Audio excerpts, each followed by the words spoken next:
prazer estar aqui com vocês para compartilhar a experiência do Grupo SJ na implantação da planta Flex, cana-milho. Bom, eu vou iniciar primeiro falando um pouquinho do Grupo SJ. Né? O Grupo SJ é um grupo que está completando 75 anos esse ano. Nós iniciamos as nossas operações com a planta em Araras, em 44, na usina São João, no estado de São Paulo, onde nós temos 3,8 milhões de toneladas de cana. E ao longo desses anos nós desenvolvemos os nossos negócios baseados muito mais em açúcar do que em etanol, na planta de Araras. E em 2004 nós fomos para um projeto de expansão na região de Goiás, onde nós escolhemos o município de Quirinópolis, e em 2006, 2007 nós realizamos a primeira safra da usina São Francisco. Iniciamos também a construção da usina Rio Dourado, que seria uma planta focada em etanol, e assim consolidando um cluster de produção no sudoeste goiano. Em final de 2011, nós recebemos o aporte da Cargill nas plantas de Goiás e nasceu a nossa joint venture, a SJC Bioenergia, constituindo um cluster de produção bastante robusto no sudoeste goiano. E exatamente nesse cluster que nós desenvolvemos o nosso projeto de etanol de milho, que teve a sua primeira safra em 2015. Bom, a pergunta que acho que muitos estão fazendo é por que uma empresa tradicional no plantio de cana investir numa planta de etanol de milho. E é importante a gente lembrar nesse momento que nós vivíamos lá em 2012, 2013, como o gráfico mostra, um momento bastante desafiador para o setor de açúcar e etanol, com preços bem deprimidos. O estado de Goiás ele era penalizado também no preço do etanol e sofríamos também com os custos de implantação numa área de fronteira. Com isso, começamos a avaliar o que a gente precisava fazer para ganhar competitividade.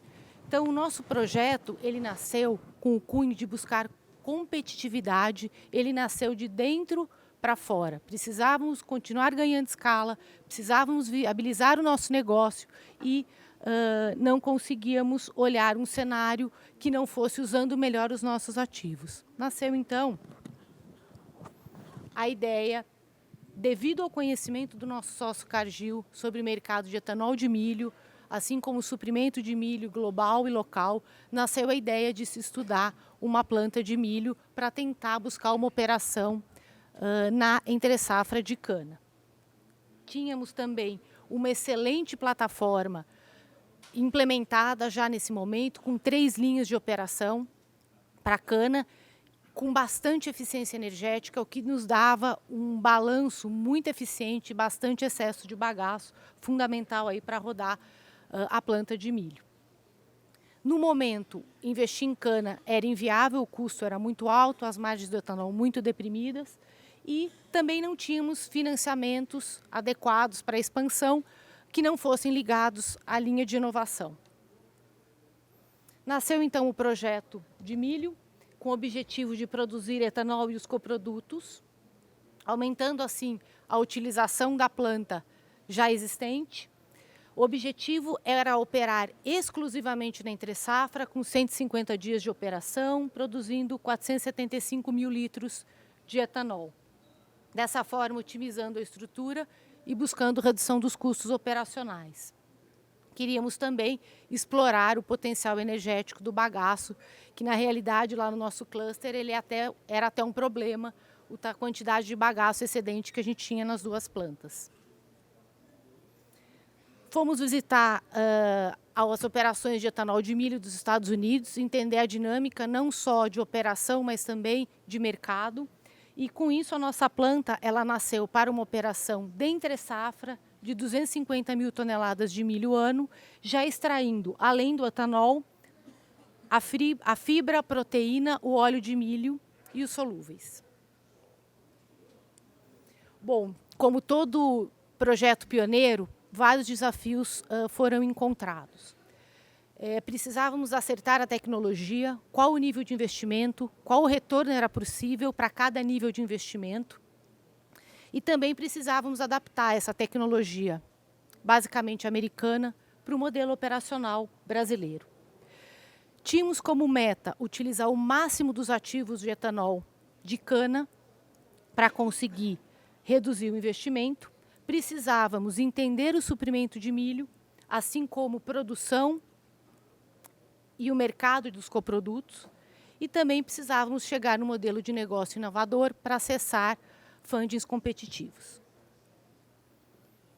O investimento nasceu, então, no montante de 160 milhões de reais, e a planta escolhida foi a São Francisco, no município de Quirinópolis, por ter 2 linhas operacionais estabelecidas, de forma que nós pudéssemos dar manutenção em uma linha e continuarmos operando na entre-safra com a outra linha. A planta de São Francisco, ela tem uma capacidade de 5,8 milhões de toneladas, nós já esmagamos 5 milhões de toneladas lá na safra 18-19, produz etanol, açúcar e energia.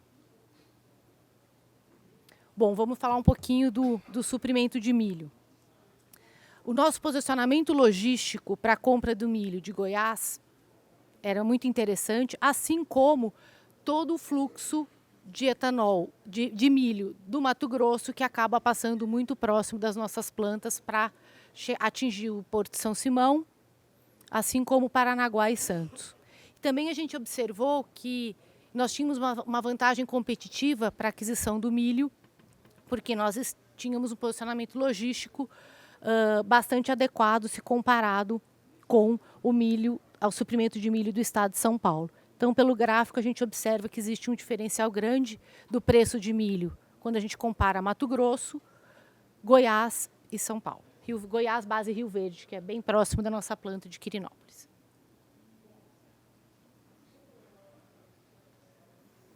Bom, um outro diferencial do nosso projeto foi o desenho dos coprodutos. A região sudoeste goiana e oeste goiano é bastante privilegiada em relação ao mercado de alimentação animal.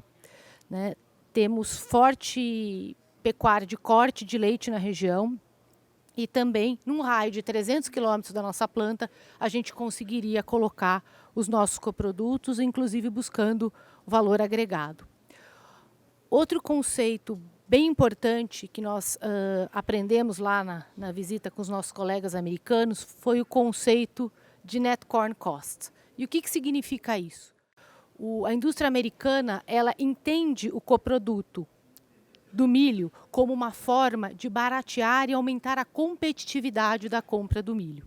Então, o faturamento que a gente tem através dos coprodutos, ele abate do preço da compra do milho e, dessa forma, ganhando competitividade. As plantas americanas chegam a abater 45% a 50% do custo da compra do milho com os coprodutos.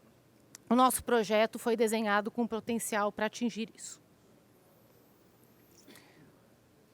Contamos também com o know-how da Cargill para o desenvolvimento dos coprodutos, tendo linha de produção, marca e posicionamento estratégico para cada coproduto desse, buscando então atingir uma vantagem competitiva na aquisição do milho através da rentabilidade dos produtos. Então, nós temos a fibra, que é o Flex DDG, o Flex Melaço, o óleo e a proteína, que é o produto de maior valor agregado nesse processo, que é o Flex Pro. Bom, o nosso modelo de negócio, então, estava praticamente desenhado por uma produção de etanol de milho na entre-safra, onde o preço do etanol é melhor. Tínhamos também, com essa produção na entre-safra, a condição de reduzir a necessidade de carrego de etanol para atender os nossos contratos de anidro na ANP, dando maior flexibilidade comercial, inclusive para o hidratado e para o mix para açúcar ou para etanol dessa planta que produz açúcar. Buscamos uma fonte alternativa para o suprimento de bioenergia, que não só a cana. Alavancamos em cima da nossa autossuficiência energética, que é um grande diferencial da planta Flex. Nós não precisamos plantar energia, nós não precisamos comprar energia fóssil, nós temos a nossa própria energia. E também alavancamos a cadeia como um todo, porque a usina ficou mais competitiva com essa produção o ano todo, mas também os produtores rurais da região passaram a ter mais oportunidade de faturamento. E por quê? Porque, primeiro, antes nós tínhamos lá muito gado, um pouco de grãos, hoje nós temos a cana e permanecemos tendo um pouco de grãos e também, com a oportunidade dos coprodutos, a produção de proteína também pode ser aumentada na mesma área. Com isso, nós conseguimos formar um projeto inovador e acessarmos a linha do FINEP de inovação com prazo de 10 anos e taxa de juros bastante atrativa para o momento, o que foi fundamental para viabilizar o projeto. Bom, o que nós aprendemos com o nosso projeto? O milho, e os colegas aqui me ajudaram bastante aí na primeira etapa da apresentação, é um grande fator a ser entendido. A operação de milho é uma operação de balcão, então isso demanda capital de giro, demanda também estocagem e armazenagem. A exportação é regra do jogo, ou seja, para comprar e ser competitivo na compra de milho no mercado interno, a gente tem que pagar um prêmio comparado com a exportação. Pela produção forte ser na safrinha, nós estamos sempre correndo o risco da performance do produtor, que seja por preço, ou seja por quebra de produção. E as tradings já têm uma estrutura de barter que traz bastante competitividade para a compra do milho. Nós tivemos também que desenvolver esse processo. O milho, diferente da cana, não está vinculado ao preço do etanol, então nós não temos essa proteção natural de quando o preço sobe da cana, quando o etanol sobe, a cana sobe, quando o etanol cai, a cana cai, com o milho isso não acontece. E também temos que tomar a decisão de compra do milho muito tempo antes da produção e venda do etanol, o que aumenta o nosso risco, uma vez que nós não temos hedge ainda de etanol para uma escala de produção do tamanho desse mercado. Bom, eu já estou concluindo aqui a minha apresentação. Então, hoje, essa é a nossa planta de milho. Ela hoje está conseguindo operar com 380 mil toneladas ano. E aqui, este foi o grande desafio que a equipe da Joint Venture, da SJC, conseguiu implementar. Tirando gargalos de produção e melhorando o balanço energético, nós conseguimos operar o ano todo. Então, com investimento complementar ao redor de 20 milhões de reais, hoje a nossa planta ela opera os 12 meses, paramos aí 20 dias também para manutenção. Com isso, nós conseguimos alavancar a produção de milho em 50% e de etanol em 43%. E desta forma, nós concluímos o nosso ciclo, que era buscar competitividade explorando mais dos ativos. Só para a gente ter uma ideia de relação, essa moagem de milho de 380 mil toneladas, ela equivale a uma planta de cana de 2 milhões de toneladas de cana, o que precisaria de um investimento muito maior do que foi o investimento do milho para atingir esse faturamento e essa produção. Então, hoje, a gente entende que o projeto buscou, com muito desafio, superar todas as dificuldades, principalmente do suprimento de milho. O preço mudou nos últimos anos para o suprimento de milho. Explorar o mercado de coprodutos, que ainda temos um longo caminho, nós estamos ainda com net corn cost aí de 28%, podemos buscar alguma coisa ao redor de 40%, e com isso a gente conseguiu. Mas, no final das contas, nós conseguimos, com 1/3 do investimento, buscar esse faturamento equivalente a 2 milhões de toneladas de cana. Então, esse foi o escopo do nosso projeto. É um prazer apresentá-los aqui para vocês e estou à disposição. Obrigada.